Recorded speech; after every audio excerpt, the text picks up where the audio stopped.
Praise the lord. యేసుక్రీస్తు శ్రేష్టమైన నామముపేట Bible power ministry తరపున మీ అందరికీ నా హృదయపూర్వక వందనాలు. నేను చెప్పే మాట చాలా తీవ్రతరమైన మాట.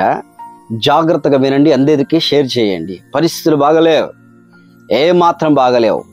అంత్య దినాలు, చివరి దినాలని ఇప్పుడు మనము చూడబోతున్నాం. గుర్తుపెట్టుకోండి, దేశ భవిష్యత్తు అయిపోతుంది, ప్రపంచ భవిష్యత్తు ముగించబోతూ ఉంది. ఏంటి అనుకుంటున్నారా? దాదాపుగా 30 దేశాలకు భయంకరమైన ప్రమాదం వచ్చింది. భూకంపం రాబోతుంది. ఈ సంవత్సరమున ప్రపంచం మీదికి అనేక చోట్ల భూకంపాలు వస్తాయని ముందుగానే హెచ్చరిక చేయడం జరుగుతూ వచ్చింది.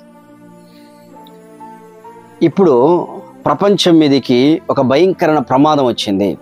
అది ఇప్పుడే ఆరంభమైంది. రష్యా సముద్రంలో 8.5 రెక్టార్ స్కేల్ మీద ఒక భూకంపం సముద్రంలో సంభవించింది. భూకంపం సముద్రంలో సంభవిస్తూ వచ్చింది. ఆ భూకంపం సంభవించిన దాటికి ఎంత వచ్చిందో తెలుసా? 16 అడుగుల ఎత్తు, 16 ఫీట్ ఎత్తుగా అలలు పైకి వచ్చేసాయి. 16 ఫీట్ ఎత్తు భూకంపం వచ్చేసింది. ఆపరేషన్ చేస్తూ ఉన్నారు, హాస్పిటల్లో ఆపరేషన్ చేస్తున్నారు. ఆపరేషన్ చేస్తూ ఉంటే గడ్డ ఉనికింది. షాపింగ్ మాల్లోకి వెళ్ళారు, గడగడ ఉనుకుతూ వచ్చాయి. ఒకవైపు సునామీ, భయంకరమైన సునామీ రష్యాలో సంభవిస్తూ వచ్చింది. అట్ ద సేమ్ టైం జపాన్లో కూడా విపరీతమైన సునామీ సంభవిస్తూ వచ్చింది. తెలుసా మీకు? ఎంతో ప్రాణనిష్టం ఇప్పుడు జరుగుతుంది. అదే ఇప్పుడు ఘోరమైన పరిస్థితిలోనికి ప్రపంచ పరిస్థితులు వెళ్ళిపోతా వస్తూ ఉన్నాయి. రెక్టార్ స్కేల్ మీద 8.5 30 దేశాల మీదకి ప్రభావం సంభవించి, 30 దేశాలైనా ఇక లేదా అనేక దేశాల మీదకి కూడా ఇది రాబోతుంది. నువ్వు అనుకోవచ్చు, హ్యాపీగా ఉంది, నేను డబ్బు సంపాదిస్తున్నాను, హ్యాపీగా బ్రతుకుతున్నాను, నాకు ఏమీ కొరదలేదు, నాకేమి కొదవలేదు అనుకుంటున్నావా? నాకేమి లేదనుకుంటున్నావా? రక్షణ లేకుండా బతుకుతున్నావా? ఆలోచించే విషయాలు. బాగానే ఉంటావు, ఇలానే ఉంటావు. ఎప్పుడో సడన్గా భూకంపం వచ్చేస్తుంది. నువ్వు కట్టుకున్న ఇల్లు, నువ్వు కట్టుకున్న అపార్ట్మెంట్లు, నువ్వు కట్టుకున్న స్విమ్మింగ్ పూలు, నువ్వు కట్టుకున్న మ్యాన్షన్స్ టోటల్ డిమాలిష్ అయిపోతాయి. ఏమీ ఉండదు. రష్యా వాళ్ళు అనుకున్నారు ఏముంది మాకు అని విపరీతంగా యుద్ధాలు చేయడం ప్రారంభించారు. జపాన్ టెక్నాలజీలో ఫేమస్, నాస్తికత్వంలోకి వెళ్ళిపోయింది. దేవుడు లేడు అన్న స్థితిలోనికి జపాన్ వెళ్ళిపోతా వచ్చింది. ఇప్పుడు జపాన్ సంభవిస్తూ వచ్చింది. ఈ జపాన్ అనేకమైన విషయాల గురించి కొందరు వ్యక్తులు కూడా ప్రవచిస్తూ వచ్చారు. దైవజనులు దేవుని మాట ద్వారా ప్రవచనం ఇస్తూ వచ్చారు. దాని ప్రకారం జరుగుతూ ఉంది. ప్రియమైన సహోదరుడా, ఈరోజు నువ్వు జాగ్రత్తగా జ్ఞాపకం చేసుకో. నీ జీవితంలో దేవుని యొక్క చిత్తమునకు లోబడకపోతే పరిస్థితులు దారుణమైపోతాయి. హవాయ్ అనే ప్రాంతంలో, అమెరికా అనే ప్రాంతంలో, Russia, Japan, Singapore, India total రాబోతుంది. ఏమీ లేదనుకుంటున్నావా? ఏమీ కాదనుకుంటున్నావా? నేను ఎంతైనా బతుకుతాననుకుంటున్నావా? ఈ మాటలు పెడచెవిన పెట్టొద్దు. చాలామంది టీవీలు చూస్తారు, న్యూస్లు చూస్తారు. అయ్యో చాలా బాధనే, చాలా ఇబ్బంది ఏర్పడింది కదా అనుకుంటా ఉంటారు. ఇప్పుడు నేను విజయవాడలో ఉన్నాను, తెలుసా? విజయవాడలో ఈరోజు సాంగ్ రికార్డింగ్ చేయడానికి వచ్చా. ఇప్పుడు ఆ స్టూడియోలో ఉండి మాట్లాడుతున్నాను నేను. ఇది అత్యవసరమైన న్యూస్ కాబట్టి మీకు తెలియజేస్తా ఉన్నాను. ఎందుకంటే రక్షణ లేని వారు రక్షణ పొందండి. దినాలు చాలా తక్కువగా ఉన్నాయి, పీరియడ్ చాలా తక్కువగా ఉంది. మీకు ఎన్నో మాటలు చెప్పాలని ఉంది, ఎన్నో మాటలు. లోకంలో జరిగే విషయాలు, చాలా విషయాలు, కొత్త విషయాలు చెప్పాలని ఉంది. కానీ గత 3-4 రోజుల నుంచి కొంతమందికి బాగలేకపోతే వారికి సహాయం చేయడం, ఇంకా దేవుని పరిచయం కోసం తిరగడం జరుగుతూ వచ్చింది. కాబట్టి తెలియచేయలేకపోయినాను. ఇప్పుడు ఒక 10 minutes రెస్ట్ ఉంది కాబట్టి ఈ విషయాలు పంచుకుంటూ ఉన్నాను. ఇక్కడ ఆలోచించే ప్రియ సోదరులారా, నీ జీవితము క్షణభంగురమే. ఇప్పుడు జపాన్ విషయం ఆలోచించండి. ఒకవైపు మీరు చూశారో లేదో, కర్ణాటకలో ధర్మస్థల ఆ ప్రాంతంలో కూడా అమ్మాయిలను పూడ్చిపెట్టి ఘోరమైన పరిస్థితి జరుగుతూ ఉంది. ప్రపంచం పాపంలోనికి వెళ్తుంది. పాపపు లోతులోకి వెళ్ళింది ప్రపంచం. ఈ ప్రపంచాన్ని మార్చే శక్తి ఒక దేవుడిదే. కానీ దేవుని వదిలిపెట్టి వారు పక్కద్రోవ పడుతూ వచ్చారు.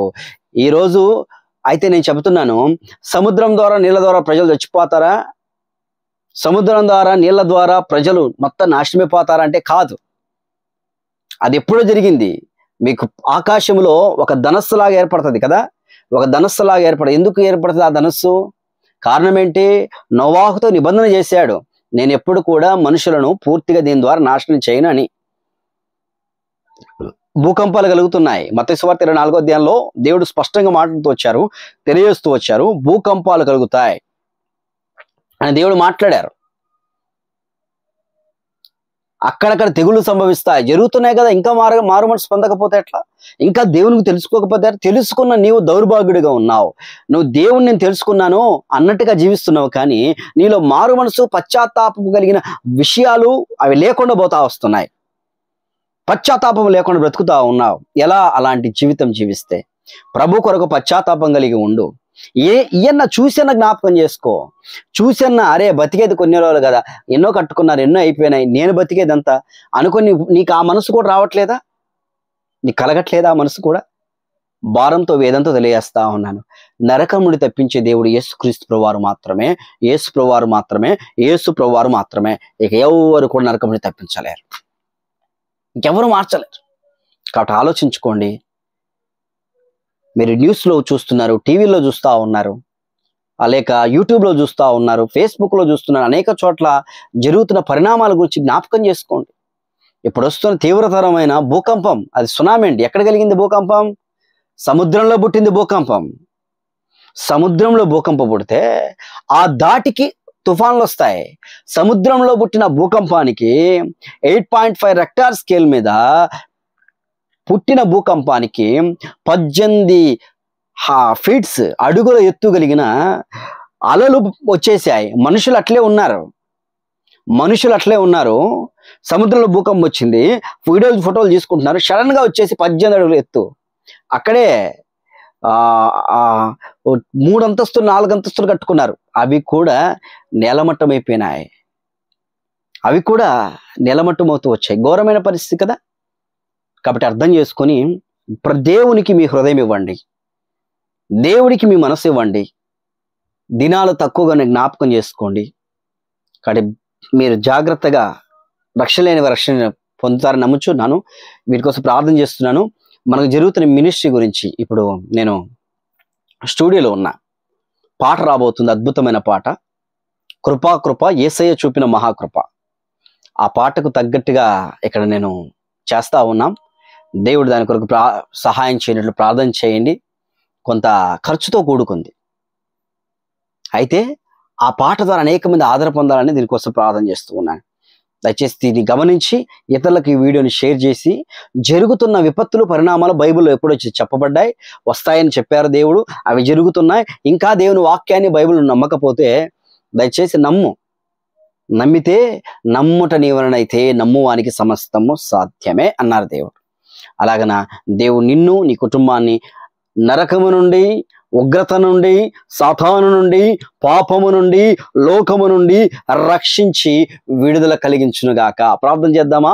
పరిశుద్ధుడా, మీరు ఇచ్చిన గొప్ప రక్షణ స్తోత్రం బ్రతిమిలాడుతున్నాను. నిబిడలను జ్ఞాపకం చేసుకోండి. ఘోరమైన పరిస్థితులకు వెళ్ళారు, ఘోరమైన విపత్తులోకి వెళ్ళారు, వారిని మార్చండి. రక్షణ దయచేయమని నీ వైపు చూస్తూ యేసుక్రీస్తు నామమున స్తుతించి ప్రార్థన చేయకున్నాను తండ్రి. Amen, amen, amen. God bless you. Praise the lord.